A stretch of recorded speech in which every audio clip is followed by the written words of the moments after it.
2 दिन तो हुए थे माँ को घर आए हुए और सुबह सुबह ही माँ अपना सामान पैक करके वापस जाने की तैयारी कर रही थी। ऐसे ही तो ना आई थी माँ बेटे के घर। आने का कारण भी खास था। बहू की डिलीवरी हुई थी और दादी बनने का नसीब मिला था माँ को। माँ दौड़ी दौड़ी खुशी खुशी अपने कॉलेज से छुट्टियां लेकर आई थी अपने पोते का मुंह देखने के लिए। एक बड़े कॉलेज में लेक्चरर होने के बावजूद माँ की सोच अभी भी ऑर्थोडॉक्स टाइप की थी, जो पहले से यह सोचकर बैठी थी कि पोता होगा तो अच्छा होगा। माँ के अरमानों पर तब पानी फिर गया जब बहू ने बेटे को नहीं बेटी को जन्म दिया। हालांकि माँ यह सब अपने चेहरे पर दिखाना नहीं चाहती थी, लेकिन उनका बर्ताव सारी बातें बयां कर रहा था। माँ को वापस जाने की तैयारी करता देख बेटा माँ के पास आया और माँ से बोला, माँ 2 दिन तो हुए हैं तुम्हें आने को और तुम जाने की तैयारी कर रही हो। अरे बेटा तुम तो जानते ही हो कॉलेज फिर से शुरू हो गए हैं। तुम्हारे पापा और मेरे लेक्चर फिर से शुरू करने पड़ेंगे। ज्यादा छुट्टियां भी तो नहीं ली थी मैंने, जाना तो पड़ेगा। लेकिन तू चिंता मत कर, थोड़े दिन बाद मैं और तुम्हारे पापा दोनों ही वापस आएंगे। अगले दिन सुबह सुबह माँ नहा धोकर जाने के लिए तैयार थी। बेटा किचन से चाय बनाकर माँ को देता है। माँ बेटे को बहू और पोती के बारे में पूछती है। बेटा कहता है दोनों सो रहे हैं। माँ बेटे से कहती है, खुशी की बात है बेटा, तेरे यहाँ लक्ष्मी ने जन्म लिया है, लेकिन मेरी मानो तो अब तुम और बहू मिलकर एक और बच्चा प्लान कर लो ताकि तेरी फैमिली पूरी हो जाए। हो सकता है मेरी बातें तुम्हें पुराने जमाने की लगे, लेकिन थोड़ा प्रैक्टिकल होकर सोचो। बेटा अच्छे से जानता था कि माँ जो कह रही थी और जो कहना चाहती थी वह बातें दोनों ही बहुत अलग थी। बेटे ने अपने जेब से अपना मोबाइल फोन निकाला और उसमें कई मैसेजेस माँ को दिखाए और बोला, देखो माँ, तुम्हारी बात तुमसे पहले ये दर्जनों लोग मुझे मैसेज में कह चुके हैं। हर कोई डायरेक्टली या इनडायरेक्टली मुझे यही कहने की कोशिश कर रहा है कि बेटा होता तो अच्छा होता, या फिर आगे बेटे के लिए ट्राई करो। माँ तुम चाहे मुझे जो भी समझाने की कोशिश करो, लेकिन मैं यही कहूँगा कि तुम और पापा दोनों ही अभी भी पुराने सोच को पकड़े हुए हो।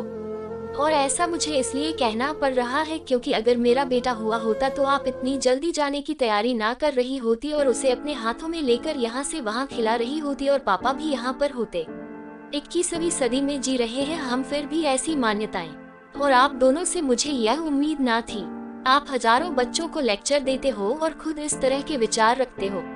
अगर आप ऐसा मानते हो कि बेटा और बेटी दोनों होंगे तभी फैमिली कंप्लीट होगी, तो मेरे एक सवाल का जवाब दीजिए कि मैं अकेला क्यों हूँ? मुझे कोई बहन क्यों नहीं है? माँ के पास बेटे के सवालों का कोई जवाब न था। वो अपनी नजरें झुकाए वहाँ से चली गई। बेटा अपनी माँ से बहुत प्यार करता था, वह बिल्कुल उनका अपमान करना नहीं चाहता था, लेकिन गलत विचारों का समर्थन करना भी उसे ठीक नहीं लगा। यह सारी बातें बहू ने भी सुन ली थी। बेटे ने उसके पास जाकर उसका उतरा हुआ चेहरा देखकर उसे समझाते हुए कहा, देखो स्नेहा, तुम्हें माँ की बातों से या किसी और की बातों से परेशान होने की जरूरत बिल्कुल नहीं है। मुझे कोई फर्क नहीं पड़ता कि मुझे बेटा हुआ है या बेटी, मेरे लिए यही बड़ी बात है कि मेरी बेटी स्वस्थ है और खुश। स्नेहा बोली, मैं माँ की बातों से या किसी और की बातों से बिल्कुल परेशान नहीं हूँ, लेकिन हाँ मैं परेशान जरूर हूँ। मैं एक समाज सेविका हूँ और मैं हर दिन कई लड़कियों से मिलती हूँ। अचरज की बात है कि मुझे आज तक एक भी लड़की ऐसी नहीं मिली जो कहती हो कि लड़की होने की वजह से उसे अलग तरीके से ट्रीट ना किया गया हो या कुछ सहना ना पड़ा हो। मैं खुद एक औरत हूँ और इस बात का अनुभव मैंने भी किया है, और अब जब हमारे घर में भी एक लड़की ने जन्म लिया है तो मैं परेशान हूँ।